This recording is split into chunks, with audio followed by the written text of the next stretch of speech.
नमस्कार, मैं शैलेंद्र तिवारी। पत्रिका कीनोट सलोन में आपका स्वागत है। ये वो जगह है जहां पर हम बात करते हैं उन पॉलिसी मेकर्स से जिनके ऊपर जिम्मा है कहीं ना कहीं कोविड से निकलने का, देश को इस कोविड के माहौल से निकालने का। यहाँ आती हैं वो शख्सियतें जिनसे आप पूछना चाहते हैं अपने सवाल, जानना चाहते हैं अपने मन की बात। आज हम ऐसी ही एक और शख्सियत को लेकर के आए हैं, आकाश चौधरी जी। आकाश जी के बारे में बता दूं, आकाश जी आकाश इंस्टीट्यूट जो पूरे इस समय पूरे बाजार में आप अच्छे से जानते हैं, चाहे वो मेडिकल एजुकेशन से जुड़ा हुआ मामला हो या फिर आप आईआईटी या उसकी प्रिपरेशन कर रहे हैं। आकाश इंस्टीट्यूट एक सबसे भरोसे का नाम है। वो आकाश जी सीईओ हैं उसके, आकाश ग्रुप के, और डायरेक्टर भी हैं। तो आकाश जी, आपका बहुत बहुत स्वागत है पत्रिका कीनोट सलोन में। और हमारे साथ दूसरे जो हमारे मॉडरेटर हैं, हमारे साथ हैं सौरभ भंडारी, हेड हैं। तो आपका भी बहुत बहुत स्वागत है सौरभ जी। तो हम बात शुरू करें उससे पहले सबसे बड़ा सवाल यही है आकाश जी कि कैसे देखते हैं आप कोविड के इस दौर में लर्निंग, डिजिटल लर्निंग किस तरह आगे बढ़ेगी और किस तरह और कहां पर जाकर रुकेगी?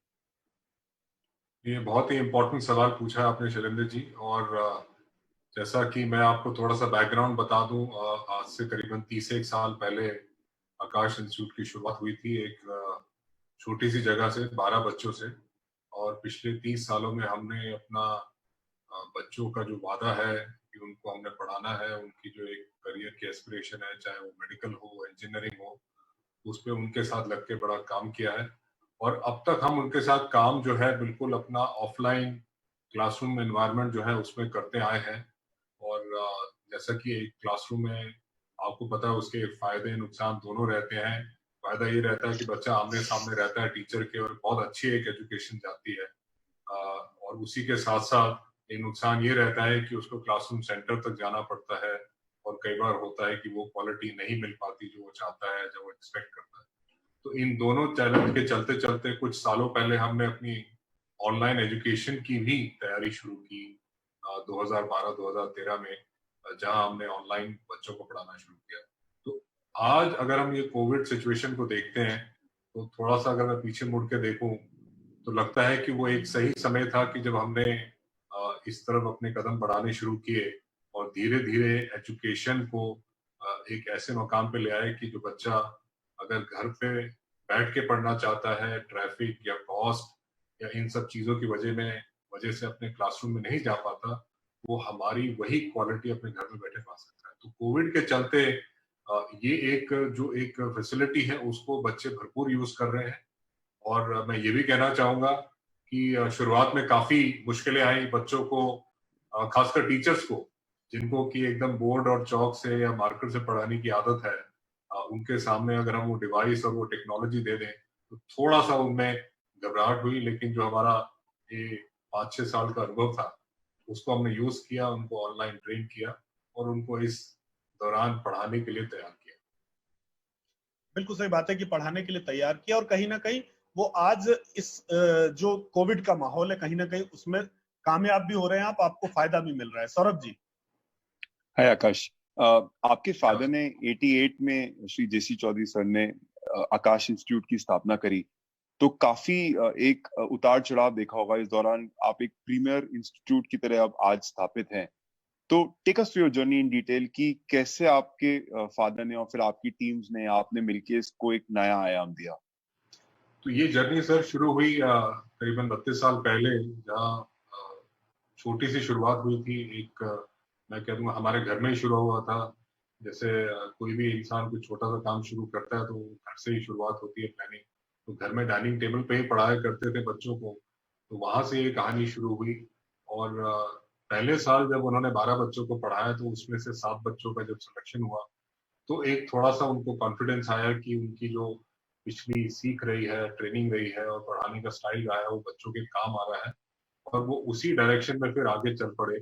और धीरे धीरे करते करते तो 1995 में पहला साल था जब ऑल इंडिया ये ऑल दिल्ली पीएमटी रैंक 1 आया बच्चों में। तो एक नाम जो है पूरे शहर में, पूरे नॉर्थ रीजन में फैल गया।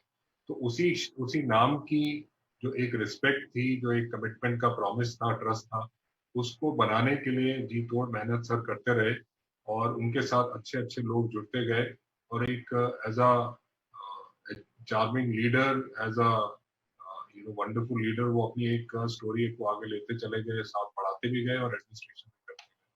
तो करीबन 2008 तक ये सिलसिला चलता रहा, जहां मेडिकल में एक सुप्रीम नाम सर ने ऑल इंडिया लेवल पे बनाया आकाश का, और ये कहने जाने लगा कि भाई अगर बच्चे को आकाश में भेज दिया तो डॉक्टर बन के ही निकलेगा। तो एक इतनी स्ट्रॉन्ग एसोसिएशन करी। तो इसके बीच में काफी उतार चढ़ाव आए, स्पेशली मैं कहूँगा कई बार एग्जाम के पैटर्न्स चेंज हुआ बीच में।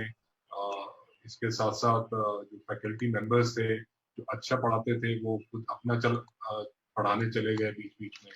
तो ये सारी चीजों को उन्होंने बड़े ध्यान और बड़े करीबी से देखा और ऐसा एक कॉर्पोरेट स्ट्रक्चर बनाया जिसमें कि जो बच्चा है उसका नुकसान ना हो। उसका नुकसान कैसे नहीं होगा, जब एक सिस्टम तैयार होगा हर इवेंचुअलिटी को बियर करने के लिए, एंड्योर करने के लिए। तो उन्होंने सारा जो शिफ्ट था वो कंपनी का एक स्टार सिस्टम में लगा दिया बजाय कि एक स्टार फैकल्टी में लगा।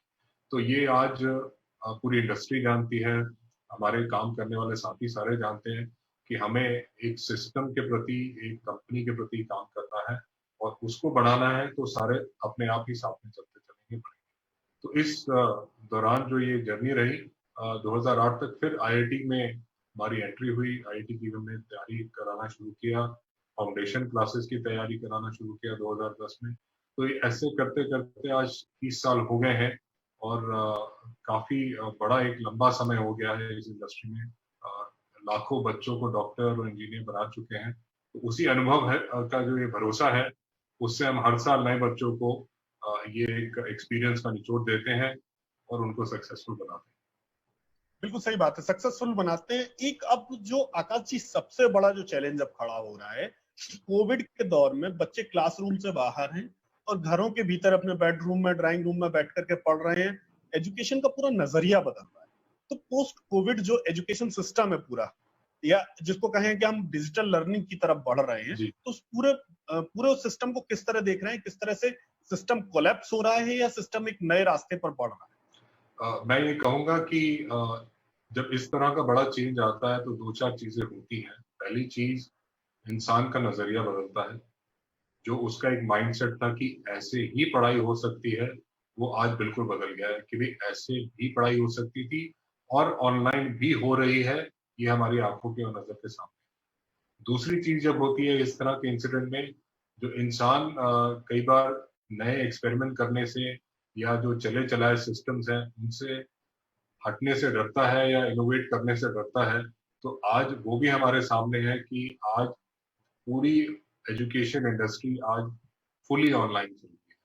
हमारे यहाँ करीबन 1.25 लाख बच्चे थे जो 22 मार्च को जैसे ही अनाउंसमेंट हुआ, हमने वो पूरे के पूरे बच्चों को ऑनलाइन अपने स्टडी प्लान में ट्रांसफर किया और 7-8 दिन लगे उनको सेटल करने में उनके इश्यूज को। लेकिन जो एक ये ट्रांजिशन किया है, उस ट्रांजिशन के आने के बाद लोगों के अंदर एक ऐसी फीलिंग आ रही है कि ये जो चेंज आया है, ये कोई ऐसा चेंज नहीं है जो आके चला जाएगा।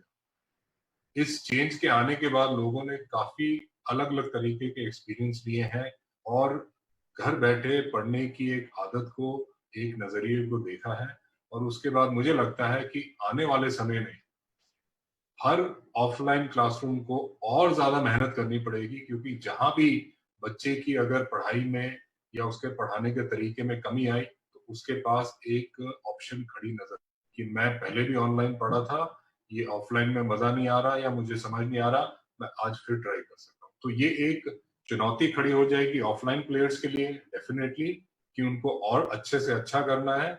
और ये एक ऑप्शन जरूर सामने आ जाएगी बच्चों के लिए जो सोचते थे कि भाई ये बहुत दूर है, मैं नहीं जा पा रहा, तो आज वो घर बैठे बड़े अच्छे टीचर से, बहुत बड़े बड़े ब्रांड से पढ़ सकते हैं और वो मटेरियल ले सकते हैं। तो ये बहुत बड़ा चेंज आया है। और इससे मैं ये नहीं कहूंगा कि ऑफलाइन की तरफ एजुकेशन नहीं जाएगी, वो जरूर जाएगी, लेकिन जो बच्चे एजुकेशन ले ही नहीं पा रहे थे, आज वो उस मार्केट को बड़ा कर दिया है। ऑनलाइन अब उन तक पहुंच गई है और ये मार्केट का पूरा जो पाई है जो साइज है वो अब बढ़ गया है।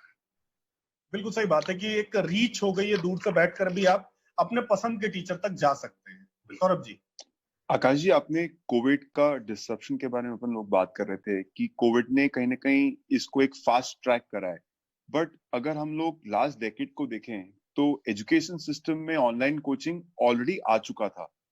उसका पैमाना उतना नहीं बढ़ा हुआ था, लेकिन कोविड ने उसको जरूर फास्ट ट्रैक करा है। बट अगर हम रिसेंट डेवलपमेंट्स की बात करें लास्ट डेकेड में, तो एजुकेशन सिस्टम में क्या डेवलपमेंट्स हुए हैं और पोस्ट कोविड वो सिनेरियो कहाँ ले जाएगा हमको अगले 10 साल में? देखिए, एजुकेशन सिस्टम में कोचिंग की बात करूं तो ऑनलाइन एजुकेशन, ऑनलाइन टेस्टिंग जैसी चीजें पहले भी थी, लेकिन आज जब ऑफलाइन एजुकेशन और टेस्टिंग हो ही नहीं पा रही है तो कुछ नए मेथड सामने निकल के आ रहे हैं जो अभी एक्सपेरिमेंट स्टेज में थे, अब वो मेन स्ट्रीम में आ जाएंगे। जैसे प्रॉक्टर टेस्टिंग है कि बच्चा घर बैठ के मेरे को पूरा यकीन है कि आने वाले समय में बच्चा घर बैठ के ही अपना IIT और नीट का एग्जाम दे देगा। उसके सामने कैमरा रहेगा और उसकी मूवमेंट और उसके एक्शन से पता रहेगा कि वो एथिकली राइट पेपर दे रहा है कि नहीं दे रहा। तो इससे सरकार का कितना पैसे का बचत होगा, जो एक पेपर लीक का इशू रहता है उसका बचत होगा। तो एक साथ बैठ के ये एक प्रोग्राम आगे जाके हो सकता है। इसके अलावा जो हायर एजुकेशन की बात करते हैं, जहाँ पहले सोचा करते थे कि भाई एक हाइब्रिड टीचिंग और ब्लेंडेड एजुकेशन की तरफ दुनिया बढ़ेगी, तो सडनली जब पूरी दुनिया फुली ऑनलाइन पे आ गई है और एक्सेप्ट कर लिया है और लोगों ने एडमिशन भी ले लिया और पढ़ना भी शुरू कर दिया और पढ़ने के बाद उसको समझ के टेस्ट दे के स्कोर लेना भी शुरू कर दिया है, तो अब ये सामने आ रहा है कि भाई जिस कॉलेज में अगर 1000 बच्चा पढ़ता था, तो क्या हम उस 1000 बच्चे को मंडे ट्यूसडे बुला लें और 1000 बच्चे को हम वेडनेसडे थर्सडे बुला लें और अपनी कैपेसिटी बढ़ा दें ताकि एजुकेशन ज्यादा से ज्यादा लोगों तक पहुंच पाए, जो कि सीमित हो जाती थी उस कॉलेज की सीट्स तक लेके। तो ये एक नया हाइब्रिड और ब्लेंडेड लर्निंग का जो एक्सपेरिमेंटल स्टेज में था, मुझे लगता है अब आगे जाके काफी मेन स्ट्रीम होने वाला है। आगे जाके जी हम यहाँ बात कर रहे हैं आकाश जी सिनेरियो को लेके ऑनलाइन एजुकेशन के। How is India placed? India की क्या पोजीशनिंग है ऑनलाइन एजुकेशन के हिसाब से रेस्ट ऑफ द वर्ल्ड से, खासकर वेस्ट में जहाँ पे एडवांस टेक्नोलॉजीज यूज हो रही हैं ऑनलाइन एजुकेशन में? उसके बारे में थोड़ा सा आप ऑडियंसेस का मार्गदर्शन कीजिए। देखिए सर, जो टेक्नोलॉजी की बात है, जहां तक प्लेटफॉर्म्स की बात है, तो मैं ये नहीं कहूंगा कि हिंदुस्तान उसमें किसी भी तरह से पीछे है, या यहाँ जो एडटेक कंपनीज काम कर रही हैं, टेक्नोलॉजी में काम हो रहा है, आर्टिफिशियल इंटेलिजेंस और मशीन लर्निंग में काम हो रहा है, वहां मैं नहीं कहूंगा कि कोई खास इतना डिफरेंस है, ना अंडरस्टैंडिंग में, ना इम्प्लीमेंटेशन में। जहां सबसे ज्यादा हम मार खाते हैं वो ये खाते हैं कि जो इंटरनेट की अवेलेबिलिटी है, वो आज अगर हम आंकड़े देखें तो करीबन 40% हिंदुस्तान की पॉपुलेशन के पास इंटरनेट एक्सेस है, 60% के पास है ही नहीं। और इंटरनेट एक्सेस की अगर मैं बात करूं तो उस 40% में भी 50% ऐसे हैं जिनके घर तक इंटरनेट आता है, बाकियों के घर तक भी नहीं आता, वो अपने मोबाइल पे जो डेटा देखते हैं वो है। तो किसी भी ऑनलाइन एजुकेशन या टेक्नोलॉजी में आपको जाना हो तो जो बेयर इंटरनेट इंफ्रास्ट्रक्चर है उसकी एक बहुत बड़ी कमजोरी है। और अब जो टेलीकॉम कंपनीज हैं, इंटरनेट कंपनीज हैं, इसमें काम कर रही हैं काफी आगे बढ़ के। मुझे लगता है आने वाले समय में पूरा कवरेज होना मुश्किल है, लेकिन एक बहुत अच्छा कवरेज हमें आगे जाके मिल जाएगा। और जहां तक इंटरनेट के बाद जो डिवाइसेस की है, देखिए हम अमूमन घरों में देखते हैं एक ही कंप्यूटर होता है या एक ही टेलीविजन होता है, तो वो फैमिली के लिए होता है या फैमिली के बड़ों के लिए होता है।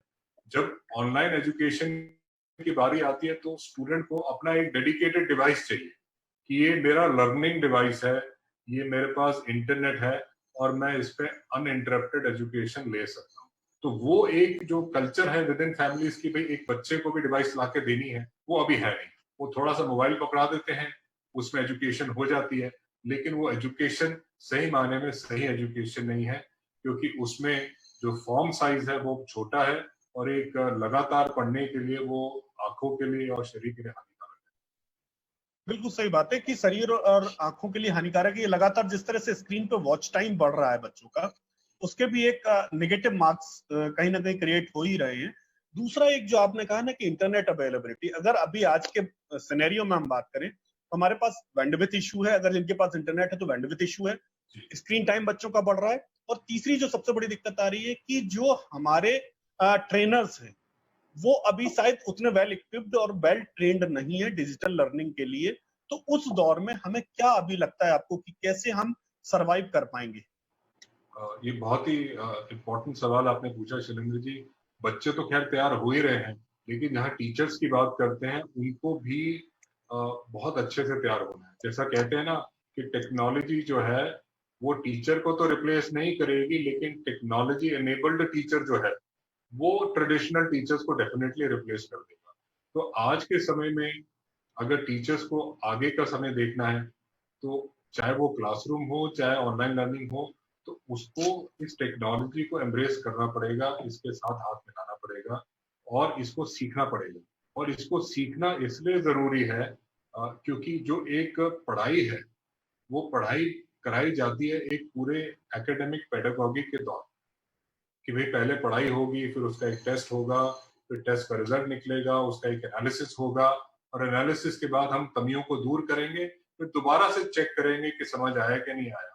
तो ये जो एक पूरी प्लानिंग है, ये टेक्नोलॉजी पे पूरा सर्कल को इम्प्लीमेंट करना और उसको एज इट इज बच्चों के साथ एग्जीक्यूट करना, इसके लिए एक बहुत ही क्लोज ट्रेनिंग चाहिए, जो हमने अपने टीचर्स की तो खैर कराई है, बट इसकी एक नीड हिंदुस्तान में बहुत ज्यादा आने वाली है। क्योंकि खाली एक वीडियो दे देना उसको मैं एजुकेशन नहीं मानता, खाली एक सवाल पूछ लेना या जवाब दे देना उसको एजुकेशन नहीं मानता।